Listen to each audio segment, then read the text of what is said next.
दिल में अगर जुनून है तो कोई मंजिल दूर नहीं, लेकिन बात यह कि दिल में जुनून ही होना चाहिए। कई लोगों के दिल में बहुत कुछ होता है तो वो फिर मंजिल से भटक सकते हैं। आज इस क्लास में बात करूंगा मैं कंप्यूटर के उन क्वेश्चनों की जो अब तक एग्जाम में पूछ लिए गए हैं, मतलब आ चुके हैं अब तक।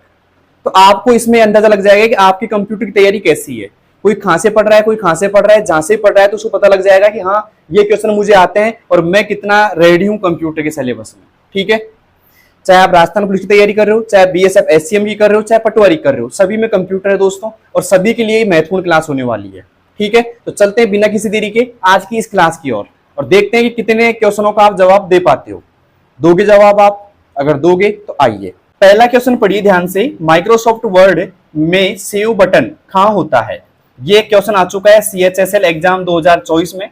तो चार ऑप्शन आपके सामने दिखाई दे रहे हैं। वर्ड विंडो के ऊपरी दाईं ओर कोने पर, वर्ड विंडो के ऊपरी बाएं कोने पर, वर्ड विंडो के निचले दाएं कोने पर और वर्ड विंडो के निचले बाएं कोने पर। तो यहाँ पे चार ऑप्शन है दोस्तों। अगर ये सवाल का जवाब अगर आपको आता है तो बताइए कमेंट बॉक्स में। अगर नहीं आता देखिए, जो ये माइक्रोसॉफ्ट में सेव बटन होता है दोस्तों वो होता है इस जगह पे। देखिए सामने ये देखो सेव बटन है। अगर मैं कर्सर को मतलब माउस पॉइंटर को लेके जाता हूँ यहाँ पे, तो देखिए यहाँ पे लिखा रहा है सेव, तो इसे सेव बटन बोलते हैं दोस्तों। ठीक है, तो ये कौन सा कोना हो गया? देखिए दोस्तों ये तो हो गया राइट कोना, ठीक है, और ये हो गया दोस्तों लेफ्ट, और लेफ्ट को बोलते हैं दोस्तों बायां। क्या बोलते हैं दोस्तों? बायां बोलते हैं। तो यहाँ पे ये आ जाएगा इसमें जवाब सही, वो आएगा वर्ड विंडो के ऊपरी मतलब ऊपर की साइड बाएं कोने पर। तो यहाँ पे लगा दीजिए दोस्तों बी ऑप्शन पे टिक।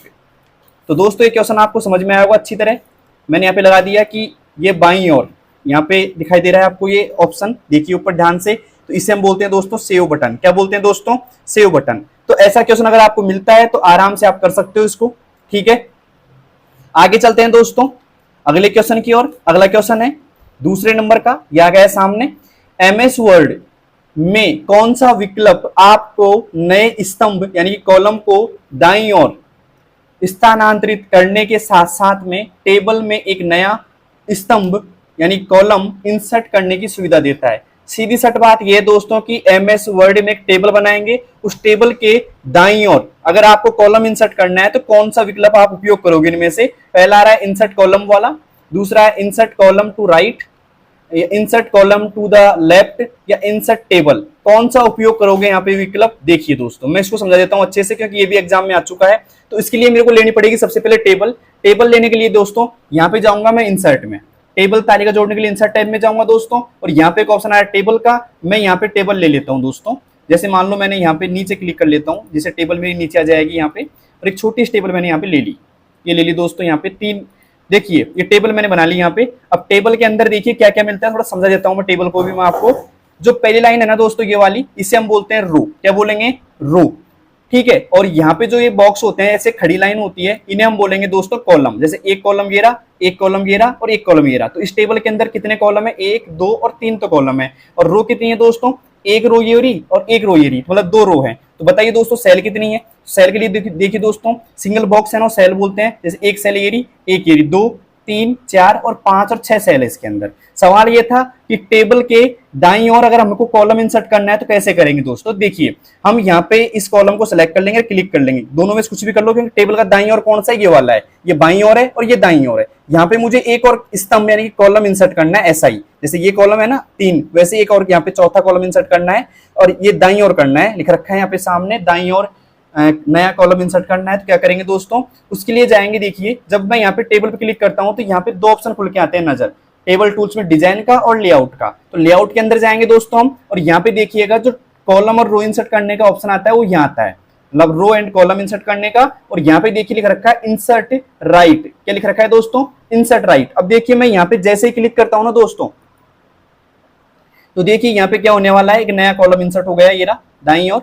ठीक है, तो यहाँ पे इंसर्ट राइट से क्या होगा? दाईं ओर कॉलम इंसर्ट होगा। मैं वापस बता देता हूँ, देखिए अगर मैंने इस कॉलम को सिलेक्ट कर लिया यहाँ पे, मैं वापस करता हूँ सेलेक्ट यहाँ से, और मैं यहाँ से इंसर्ट राइट पे क्लिक करता हूँ दोस्तों, तो देखिए राइट साइड एक कॉलम इंसर्ट यहाँ पे हो चुका है। अब कॉलमों की संख्या कितनी हो गई? 1 2 और 3 और 4 हो गई दोस्तों। तो अगर हमें कॉलम इंसर्ट करना है वो भी दाईं ओर, तो क्या करूंगा दोस्तों? मैं यहाँ पे इंसर्ट राइट पे क्लिक करूंगा। ठीक है, अगर सवाल ये आता है कि टेबल के नीचे की ओर अगर आपको रो इंसर्ट करनी है तो क्या करना चाहिए था? इंसर्ट बिलो पे क्लिक करेंगे। ये जो होता है ये एक टेबल के ऊपर की ओर रो इंसर्ट करवाती है और ये टेबल के बाईं ओर यानी लेफ्ट साइड इंसर्ट करवाती है, दाईं ओर इंसर्ट करवाती है। तो आई होप आपको ये सवाल समझ में आया होगा। तो दोस्तों इसका जो सही जवाब क्या होगा 4 विकल्प में से, ये होगा insert column to the right. तो लगा लीजिए यहाँ पे बी ऑप्शन पर, ठीक है। यहाँ पे जाकर के मैंने इसको लगा दिया, ठीक। ये क्वेश्चन समझ में आ गया होगा। अगर समझ में आ गया तो आगे बढ़ते हैं अगले क्वेश्चन की ओर। अगला क्वेश्चन है दोस्तों तीसरे नंबर का। जब एमएस ऑफिस 2016 में एक नया टेक्स्ट या डॉक्यूमेंट बनाया जाता है तो उसका डिफॉल्ट टेक्स्ट साइज क्या होता है? 11 पीटी होता है, 14 पॉइंट होता है, 12 पॉइंट होता है या 10 पॉइंट होता है? ये आ चुका है सवाल एग्जाम में, हल्के मत लेना इसको। तो देखिए दोस्तों, जब एक नया डॉक्यूमेंट बनाया जाता है तो मैं देखिए दिखाता हूं आपको नया डॉक्यूमेंट्स। जैसे मैंने ये नया डॉक्यूमेंट्स खोल रखा है एक, तो यहाँ पे देखिएगा जो साइज है ना दोस्तों कितनी है, 11 है। तो बाय डिफॉल्ट जो साइज होती है एमएस वर्ड में वो होती है 11 की। कितनी पीटी की होती है दोस्तों? 11 पीटी की होती है। और कोई बोले कि बाय डिफॉल्ट जो फॉन्ट स्टाइल होती है वो कौन सी होती है दोस्तों? वो होती है कैलिबरी। यहाँ पे एरियल आ रहा है लेकिन वो कौन सी होती है दोस्तों? वो कैलिबरी होती है। मैं निकाल देता हूं यहाँ पे कैलिबरी, ये रही। तो बाय डिफॉल्ट जो यहाँ पे फॉन्ट स्टाइल होती है वो कौन सी होती है दोस्तों? कैलिबरी होती है। और बाय डिफॉल्ट फॉन्ट साइज होती है वो कौन सी होती है दोस्तों? 11 होती है। अब दोस्तों यहाँ फॉन्ट साइज है ना, यहाँ से 2-3 सवाल और एक्स्ट्रा पूछे जा सकते हैं आपसे। पहला तो ये पूछा जा सकता है कि जो फॉन्ट साइज होती है वो कम से कम कितनी होती है दोस्तों? 1 होती है, मतलब 1 पीटी तक हो सकती है कम से कम। और अधिकतम कितनी हो सकती है? तो वो होती है दोस्तों 1638। कितनी होती है? 1638। और बाय डिफॉल्ट कितनी होती है दोस्तों? वो होती है 11। तो ये तीनों सवाल एक ही यहां से बन सकते हैं। तो आप एक बार नोटबुक में नोट कर लेना कि कम से कम फॉन्ट साइज 1 होती है, अधिकतम होती है 1638 और बाय डिफॉल्ट कितनी होती है दोस्तों? 11 होती है। तो आई होप आपको समझ में आ गया होगा। और हमारा सवाल ये था कि एमएस वर्ड के नए डॉक्यूमेंट में जो फॉन्ट साइज होती है वो कितनी होती है दोस्तों? 11 होती है। तो चलते हैं अपने सवाल की ओर। सवाल में दोस्तों क्या करना है, 11 पीटी पे यहाँ पे क्लिक करना है। ध्यान रखिएगा दोस्तों, 11 पीटी पे मैंने यहाँ पे क्लिक कर दिया, यानी कि 11 पीटी आएगा इसका आंसर। तो तीसरा सवाल किस किस को समझ में आ गया बताइए कमेंट बॉक्स में। और ये एग्जाम में आ चुका है दोस्तों, ठीक है। तो ये महत्वपूर्ण सवाल है। अब चलते हैं दोस्तों अगले क्वेश्चन की ओर। अगला क्वेश्चन है चौथा क्वेश्चन है दोस्तों यहाँ पे, एमएस वर्ड में कर्सर को टेबल के अगले सेल पर ले जाने के लिए इनमें से किस कुंजी का प्रयोग किया जाता है? एमएस वर्ड में कर्सर को अगले सेल में ले जाने के लिए किस कुंजी का प्रयोग किया जाता है? 4 कुंजी आपके सामने, पहला होम, दूसरा शिफ्ट, तीसरा टैब और चौथा है दोस्तों कंट्रोल, ठीक है। तो यहाँ पे 4 ऑप्शन है दोस्तों, और 4 ऑप्शनों में से कौन सा राइट है आप कमेंट बॉक्स में बता सकते हो। अगर आपको आता है तो, अगर आपने एमएस वर्ड में टेबल पढ़ी है तो आप बता सकते हो, नहीं तो मैं बता रहा हूं दोस्तों, ठीक है। उम्मीद है आपने बता दिया होगा। अब देखते हैं दोस्तों कि क्या होता है। मैं आपको प्रैक्टिकल बताता हूँ इस चीज को। मैं यहाँ पे एक टेबल इंसर्ट करता हूँ दोस्तों, नीचे देखिए यहाँ पे करता हूँ एक टेबल इंसर्ट। जैसे मैंने यहाँ पे गया और यहाँ से मैं एक टेबल इंसर्ट कर देता हूँ। मैंने लिखा कुछ नहीं है, बस टेबल है। अब सवाल ये था कि एमएस वर्ड में कर्सर को टेबल के अगले सेल पर ले जाने के लिए, तो कर्सर मान लो ये रहा आपका, ये कर्सर है दोस्तों। तो पहला ऑप्शन है कि होम की दबाएंगे। तो होम की देखिए दोस्तों ये रही, यहाँ पे ये होम की है। मैं जैसे ही प्रेस करता हूं यहाँ पे तो कुछ नहीं हो रहा भाई, कुछ नहीं हो रहा है, जगह की जगह पे होम की से। तो ये ऑप्शन यहाँ पे गलत है, ठीक है। दूसरा ऑप्शन है शिफ्ट। तो देखिए दोस्तों शिफ्ट ये रहा, मैं शिफ्ट दबाता हूं यहाँ पे तो शिफ्ट से भी कुछ नहीं हो रहा, ठीक है। तो दोनों ऑप्शन गलत है। अब तीसरा ऑप्शन है दोस्तों टैब का। किसका है दोस्तों? टैब का। देखो दोस्तों टैब ये रहा, टैब जैसे मैं प्रेस करता हूं तो ये क्या हो रहा है दोस्तों? अगले सेल पे जा रहा है। फिर टैब प्रेस करता हूं तो अगले सेल पे जा रहा है। तो दोस्तों एक छोटे छोटे बॉक्स है ना, इनको हम सेल बोलते हैं। और ये सवाल ये था कि अगर मान लो कर्सर आपका यहाँ पे है, कर्सर कहाँ पे? इस जगह पे, और मैं इस जगह से कर्सर को इस जगह ले जाना चाहता हूं, तो मैं किस कुंजी का प्रयोग करूंगा दोस्तों? तो वो करूंगा टैब का। किसका करूंगा दोस्तों? टैब का। देखो गया यहाँ पे, ठीक है। तो इसका जो सही जवाब होगा दोस्तों वो होगा टैब होगा। तो लगा लीजिए यहाँ पे टैब पर, यहाँ पे ऑप्शन पे टिक। तो दोस्तों क्या था सवाल कि एमएस वर्ड में कर्सर को टेबल के अगले सेल पे ले जाने के लिए इनमें से कौन सी कीबोर्ड कुंजी का उपयोग किया जाता है? तो वो किया जाता है दोस्तों टैब का। आई होप ये क्वेश्चन आपको समझ में आ गया होगा। मैंने प्रैक्टिकल आपको बता दिया। कैसी लग रही क्लास? अच्छी लग रही है तो बताइएगा जरूर कमेंट बॉक्स में एक बार। अब चलते हैं दोस्तों 5वें सवाल की ओर। 5वां सवाल है, एमएस वर्ड में एक खाली नया डॉक्यूमेंट खोलने के लिए कीबोर्ड की शॉर्टकट क्या है? देखिए दोस्तों एमएस वर्ड में नया डॉक्यूमेंट खोलने के लिए यहाँ पे 4 ऑप्शन आपके सामने। पहला कंट्रोल बी है, दूसरा कंट्रोल प्लस एस है, तीसरा कंट्रोल प्लस सी है और चौथा कंट्रोल प्लस एन है। तो बताइए दोस्तों कौन सा यहाँ पे सही जवाब होगा 5वें क्वेश्चन का? तो 5वें क्वेश्चन का जो सही जवाब होगा उससे पहले ऑप्शन देख लेते हैं एक बार हम। कंट्रोल बी से क्या होता है दोस्तों? बोल्ड होते हैं। जैसे मान लीजिए मैंने यहाँ पे कुछ लिखा, मैं नीचे यहाँ पे बता रहा हूँ आपको हल्का सा। मैंने लिखा यहाँ पे कोई नाम लिख दिया, जैसे मैंने कर दिया यहाँ पे SHYAM, श्याम लिखा मैंने यहाँ पे, और श्याम मैंने जैसे लिखा यहाँ पे दोस्तों, ये श्याम लिखा आ गया। इसको मैं बोल्ड करना चाहूंगा तो क्या करूंगा दोस्तों, यहाँ से Ctrl+B, देखो ये रहा, कंट्रोल दबाया और बी दबाया, यहाँ से देखिए क्या होने वाला है, सामने हल्का सा बोल्ड हो जाएगा, मतलब गहरा हो जाएगा, ठीक है। लेकिन अगर मैं यहाँ से Ctrl+S करता हूं तो Ctrl+S काम आता है दोस्तों किसी भी डॉक्यूमेंट को सेव करने के लिए, किसके लिए दोस्तों, सेव करने के लिए। और Ctrl+C आता है दोस्तों कॉपी करने के लिए, जैसे मान लो कि कॉपी करना है इसको, तो मैं Ctrl+C प्रेस करके कॉपी कर लूंगा, और जहां भी मुझे पेस्ट करना है वहां पेस्ट कर सकता हूं मैं। तो इसका जो सही जवाब होगा वो होगा Ctrl+N। क्या होगा दोस्तों, Ctrl+N, ठीक है। तो लगा लीजिए ठीक है। यहाँ पे थोड़ा प्रैक्टिकल बताता हूं मैं, जैसे ये डॉक्यूमेंट अपने पास में है, अब जैसे मैं यहाँ से देखिए दोस्तों, मैं कंट्रोल के साथ में एन प्रेस करता हूं ना, तो देखिए क्या होने वाला है, एक नया डॉक्यूमेंट यहाँ पे खुल के आ जाएगा। एक नया डॉक्यूमेंट यहाँ पे क्या हो गया दोस्तों, खुल के आ गया। तो किसी भी नए डॉक्यूमेंट को खोलने के लिए दोस्तों क्या करेंगे, हम Ctrl+N का प्रयोग करेंगे। आई होप ये वीडियो, ये क्लास या ये क्वेश्चन आपको समझ में आया होगा दोस्तों। अब चलते हैं अगले क्वेश्चन की ओर। 5 क्वेश्चन पूरे हो चुके हैं। तो दोस्तों 5 क्वेश्चन पूरे हो चुके हैं, और कौन कौन लोग मेरी क्लास से बोर हो रहा है वो बताइए कमेंट बॉक्स में, और किस किस को अच्छे समझ में आ रही है वो भी आपको बताना। मैं दावा करता हूं कि अगर आप मेरी क्लास देख लेते तो बहुत कुछ आपको सीखने को मिलेगा, ठीक है, क्योंकि मैं प्रैक्टिकली बता रहा हूं, जैसे होता है वैसे के वैसे। तो किसी ऑफिस में अगर आप काम करोगे पास होने के बाद में, एग्जाम क्लियर करने के बाद में, तो आपको काफी सारी हेल्प मिल सकती है मेरी इस क्लास के। ओके, अब चलते हैं अगले क्वेश्चन की ओर। क्वेश्चन है दोस्तों, माइक्रोसॉफ्ट वर्ड डॉक्यूमेंट में स्पेलिंग और ग्रामर की जांच के लिए निम्नलिखित में से किस ऑप्शन का उपयोग किया जाता है। 4 ऑप्शन है, review tab, home tab, insert tab और फॉर्मेट टैब। और ये आ गया जूनियर इंजीनियर की एग्जाम में आ चुका है दोस्तों क्वेश्चन, बहुत इंपॉर्टेंट है, आपकी बार आ सकता है, कई एग्जाम में पूछा गया है ये, ठीक है। यहाँ नाम तो सिर्फ एक एग्जाम का लिखा हुआ है, लेकिन कई एग्जामों में आ चुका है स्पेलिंग और ग्रामर का। तो देखिए दोस्तों, कौन से टाइम में जाएंगे, तो देखो होम में तो सुविधा है ही नहीं कि आप यहाँ पे स्पेलिंग ग्रामर चेक कर सको, तो उसके लिए हम जाएंगे सीधा यहाँ से दोस्तों रिव्यू टैब में। मैंने कल एक पिछले वीडियो के अंदर बताया था आपको कि जो ये होते हैं ना, home, insert, design, page layout, इनका एक सरनेम होता है, इसे बोलते हैं टैब। क्या बोलते हैं दोस्तों, टैब। तो यहाँ पे रिव्यू टैब है, क्या है दोस्तों, रिव्यू टैब है। यहाँ पे जैसे क्लिक करता हूँ ना मैं, तो देखिए यहाँ पे लिखा रहा है, यहाँ पे ऑप्शन देखिए आराम से, स्पेलिंग एंड ग्रामर लिखा रहा है ना यहाँ पे, आप यहाँ पे चेक कर सकते हो। और यहाँ से हम क्या कर सकते हैं, किसी भी ग्रामर एरर को यहाँ पे सही कर सकते हैं। तो क्या मैं आपको एक एग्जांपल बताऊं कैसे सही करते हैं, देखिए। जैसे मान लीजिए यहाँ पे मैंने एक मीनिंग लिखी, मैंने लिखा COMPUTER, मैंने कंप्यूटर की मीनिंग यहाँ पे गलत लिख दी, तो यहाँ पे देखिए दोस्तों रेड रेड आ गया है यहाँ पे, क्योंकि कंप्यूटर की मीनिंग होती है COMPUTER और मैंने लिखी है COMPTER। अब मैं यहाँ पे क्या करना चाहता हूँ, इसको ग्रामर के रूप में जांच करके इसको सही करना चाहता हूँ स्पेलिंग को। तो मैं क्या करूंगा, इसको करूंगा सेलेक्ट, यहाँ से मैं जाऊंगा सीधा यहाँ पे इस जगह पे, और जैसे मैंने क्लिक किया तो यहाँ पे ऑप्शन आता है कि भाई मैं सजेशन कर रहा हूं आपको कि ये मीनिंग तो होगी नहीं, लेकिन इनमें से कोई ना कोई सी मीनिंग हो सकती है, जैसे कॉम्प्यूटर हो सकता है, कंपेयर हो सकता है, कंप्यूटर हो सकता है। तो मैं बोलूंगा कंप्यूटर है भाई, तो मैं कर देता हूं कंप्यूटर के रूप में इसको चेंज। जैसे चेंज करता हूं दोस्तों, तो यहाँ पे देखिएगा क्या होने वाला है, यहाँ पे कंप्यूटर की मीनिंग सही लिखा आ गई, ठीक है। तो यहाँ से हम क्या कर सकते हैं दोस्तों, किसी भी मीनिंग को मतलब ग्रामर के रूप में हम ठीक कर सकते हैं। तो आपको ये सवाल समझ में आ गया होगा। तो बताइए दोस्तों कहाँ चलेंगे, हम रिव्यू टैब में चलेंगे, ठीक है। तो यहाँ से मैं कर देता हूँ इसको, ठीक है। तो होम पे जाकर के मैं मतलब हाईलाइट कर दिया मैंने इसको, ठीक है, कि आपको अच्छे से पता लग जाएगा इसका आंसर क्या है। और ये एग्जाम में आ चुका है दोस्तों, तो एक बार अच्छे से समझ लेना इस क्वेश्चन को। अब चलते हैं दोस्तों 7वें क्वेश्चन की ओर। 7वां क्वेश्चन है कि किसी डॉक्यूमेंट में जस्टिफाई अलाइनमेंट का उपयोग करने के लिए निम्नलिखित में से कौन सा सही विकल्प होता है, ठीक है। तो पहला ऑप्शन है दोस्तों, टेक्स्ट को केवल बाईं ओर से अलग करता है, टेक्स्ट को केवल दाईं ओर से अलग करता है, टेक्स्ट को बाईं और दाईं ओर दोनों से अलग करता है, या फिर टेक्स्ट को सेंटर से अलग करता है, ठीक है। तो ये क्या काम करता है, देखिए दोस्तों, मैं यहाँ पे एक पैराग्राफ ले लेता हूँ। मैंने कुछ ही पैराग्राफ ले लिया, मान लो यहाँ पे आप थोड़ा समझिएगा इस चीज को।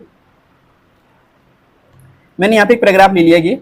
अब देखिए दोस्तों, मैं इसको सेलेक्ट करता हूँ ना, तो ये क्या हो रहा है, एक ही ओर से सिद्ध हो रहा है, क्योंकि यहाँ पे कौन सा भाई डिफॉल्ट अलाइनमेंट लग रहा है, लेफ्ट लग रहा है, और मुझे करना है जस्टिफाई। तो यहाँ पे ये बोल रहा है कि जस्टिफाई से क्या होता है, जस्टिफाई अलाइनमेंट से क्या होता है इसके उपयोग से। देखिए क्या होने वाला है, अब ध्यान से देखिएगा, मैं यहाँ पे ऐसा ऑप्शन दिखाई दे रहा है और मैं यहाँ से कर रहा हूँ दोस्तों जस्टिफाई, इसको ये लिखा रहा है जस्टिफाई। मैंने जैसे ही यहाँ पे क्लिक किया, देखिए यहाँ पे क्या प्रभाव होने वाला है, ये दोनों साइड से एकदम सीध में दिखाई देगा ये, ठीक है। मतलब यहाँ से भी एकदम सीधा, पहले देखिए कैसा था, पहले कुछ ऐसा था, मतलब लाइन आगे पीछे थी, जैसे कैन पीछे हो गया, ऑनलाइन आगे हो गया, इधर से एंड आगे हो गया, पेज पीछे हो गया, ऐसे कुछ था। लेकिन जैसे मैंने इसको जस्टिफाई किया ना, एक बार ध्यान से दिखाइएगा, एक बार यहाँ पे जस्टिफाई करते ही देखिए दोस्तों क्या होने वाला है, एकदम सीध में हो जाएगा, इधर से भी और इधर से भी। तो जस्टिफाई क्या काम करता है दोस्तों? जस्टिफाई काम करता है टेक्स्ट को बाईं ओर और दाईं ओर दोनों से अलग करता है। तो यहां पे जाके ऑप्शन होगा दोस्तों सी। तो लगा लीजिए यहां पे सी पे टिक, दोनों ओर से यहां पे अलग करता है। अब चलते हैं दोस्तों अगले क्वेश्चन की ओर। यह मैंने समझाया था आपको। अगला क्वेश्चन है 8वां, माइक्रोसॉफ्ट वर्ड में प्रिंट प्रीव्यू फीचर का उद्देश्य क्या होता है? माइक्रोसॉफ्ट वर्ड में प्रिंट प्रीव्यू फीचर का उद्देश्य क्या होता है? 4 ऑप्शन आपके सामने। और पहला ऑप्शन है यह लेखन के फॉन्ट और स्टाइल का फॉर्मेट करना, ये लेखन में मुद्रित यानी कि प्रिंट रूप में होने वाले डॉक्यूमेंट कैसा दिखाई देता है, या डॉक्यूमेंट में जो भी गलतियां हैं या फिर व्याकरण की जांच करना, और डॉक्यूमेंट की वर्तमान स्थिति को जांचना। तो देखिए दोस्तों, ये इसलिए काम लेते हैं, ये तो अपना जो व्याकरण होता है तो स्प्लिटिंग ग्रामर से होता है, लेकिन ये आएगा दोस्तों ये लेखन के मुद्रित प्रिंट के रूप में डॉक्यूमेंट कैसे दिखाई देगा, मतलब जब प्रिंट करेंगे दोस्तों तो कैसा दिखाई देगा। फॉर एग्जांपल देखिए मैं कंट्रोल पी करके दिखाता हूं आपको। तो ये प्रिंट प्रीव्यू है दोस्तों। क्या है ये दोस्तों? प्रिंट प्रीव्यू का हमारा डॉक्यूमेंट ऐसा दिखाई देगा। ठीक है, तो ऐसा दिखाई देने के लिए क्या करते हैं दोस्तों कि प्रिंट ऐसा करेंगे हम, तो प्रिंट करने से पहले हमको ऐसा दिखाई देगा कि भाई ऐसा दिखाई दे रहा है, अब प्रिंट कर लूं क्या, ये ऑप्शन आपसे पूछता है। अगर आप चाहते हो कि प्रिंट कर लो तो आप यहाँ पे क्लिक करो और प्रिंट कर लो उस चीज का। ठीक है, तो यहां तक आपको समझ में आया होगा दोस्तों सब कुछ। अब चलते हैं दोस्तों अगले क्वेश्चन की ओर। अगला क्वेश्चन है 9वां क्वेश्चन है दोस्तों, निम्नलिखित में से कौन सा font impact MS Word 2010 font dialog box में उपलब्ध नहीं होता है? मतलब इनमें से कौन सा जो डायलॉग बॉक्स है, मतलब इसमें से ये देखिए डायलॉग बॉक्स ये हो रहा अपना, ये डायलॉग बॉक्स होता है फॉन्ट का। इसमें से यहाँ पे जो ऑप्शन आपके 4 दिखाई दे रहे हैं, superscript, small cap, double strike through या इक्वलाइज कैरेक्टर हाइट, इनमें से कौन सा ऑप्शन है इस बॉक्स के अंदर नहीं है? कौन से बॉक्स के अंदर? इस बॉक्स के अंदर। इसे बोलते हैं फॉन्ट डायलॉग बॉक्स। ठीक है, तो इसके अंदर देखिए दोस्तों, मैं इसको साइड में कर देता हूं हल्का सा। पहला ऑप्शन था सुपरस्क्रिप्ट, ये रहा दोस्तों सुपरस्क्रिप्ट दिखाई दे रहा है, ये भी मिल गया। स्मॉल कैप ये रहा दिखाई दे रहा है आपको अच्छे से।